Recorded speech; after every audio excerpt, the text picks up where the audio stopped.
Well, U.S. interest rates are at the highest levels in more than 2 decades overall. And while cuts are expected in 2024, Vanguard economists say the days of ultra-low interest rates are over. So what does this new reality mean for the path ahead?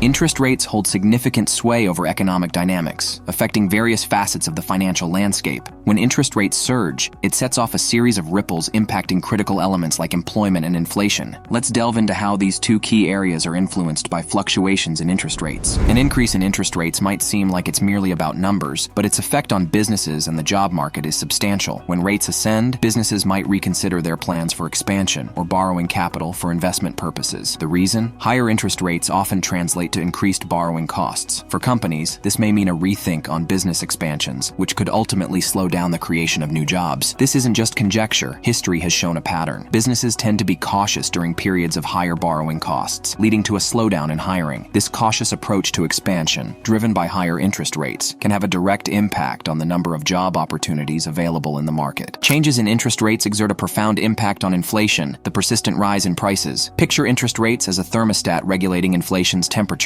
As rates climb, it's like turning down the heat on rising prices. Elevated interest rates tend to curtail spending by making borrowing more costly, thereby putting a check on consumer expenditure. This reduced spending serves as a cooling mechanism, contributing to a slowdown in the escalation of prices for goods and services. Consequently, altering interest rates plays a pivotal role in managing and moderating the inflationary pressures within an economy. How does this work? Well, higher interest rates discourage spending. When borrowing money becomes more expensive due to increased interest rates, consumers tend to spend less. This reduced spending, in turn, can put the brakes on the rapid rise in prices for goods and services, thus cooling down inflation. While it might seem like a simple cause and effect scenario, the relationship between interest rates and inflation is part of a complex web of economic factors. Yet, it's evident that changes in interest rates can play a pivotal role in curbing or stimulating inflation. Forecasting the future isn't a crystal-clear endeavor, especially in economics. Experts often find themselves at odds when predicting the outcomes of changes in interest rates. Some anticipate a soft landing, a scenario where the economy smoothly adjust to the changes without any major disruptions. Others, however, are more cautious, foreseeing a potentially turbulent path ahead. The optimism surrounding a soft landing stems from expectations that inflation will ease off while the job market remains robust. This would imply that the measures taken to control inflation are working effectively without causing significant harm to job creation or economic growth. On the flip side, the concerns of a bumpier ride arise from uncertainties. If inflation doesn't behave as expected and job market conditions deteriorate, it could lead to a scenario where the Federal Reserve might need to implement corrective measures more aggressively, potentially impacting economic stability. The Federal Reserve, often referred to as the Fed, is like the conductor guiding the economic orchestra. Its dual mandate involves maintaining price stability, controlling inflation, and maximizing employment. However, striking the right balance between these objectives amidst changing interest rates isn't a straightforward task. If inflation levels remain within the desired range and the job market sustains its momentum, the Fed might adopt a more measured approach, avoiding drastic interventions. Conversely, if inflation fails to comply and job prospects dwindle, the Fed might need to recalibrate its strategies, potentially through interest rate adjustments. The challenge lies in making policy decisions that mitigate inflationary pressures without causing undue harm to employment opportunities. It's a delicate dance that requires a keen understanding of various economic indicators and trends. For investors navigating the uncertain terrain shaped by interest rate changes, adopting a diversified approach could be the key to weathering market fluctuations. Diversification entails spreading investments across different asset classes to minimize risk exposure. In times of interest rate shifts, some sectors might benefit while others face challenges. Diversification helps investors spread risk, ensuring that the impact of adverse conditions in one area is offset by potential gains in others. This strategy aims to safeguard investments against the unpredictability brought about by changes in interest rates. In summary, the ramifications of a higher interest rate environment on the job market and inflation are multifaceted. While interest rate hikes can influence businesses' expansion plans and impact job creation, they also serve as a tool to tame inflationary pressures. Understanding these intricate relationships and the potential outcomes of changes in interest rates is crucial for individuals, businesses, and policymakers alike. It's a landscape where forecasting the future is challenging, and the best approach for investors is often diversification to manage risk. As we navigate through these economic shifts, staying informed, adaptable, and mindful of the interplay between interest rates, employment, and inflation can be pivotal in making informed decisions that withstand the fluctuations of an ever-evolving financial landscape. Like, share, and subscribe for more insightful content.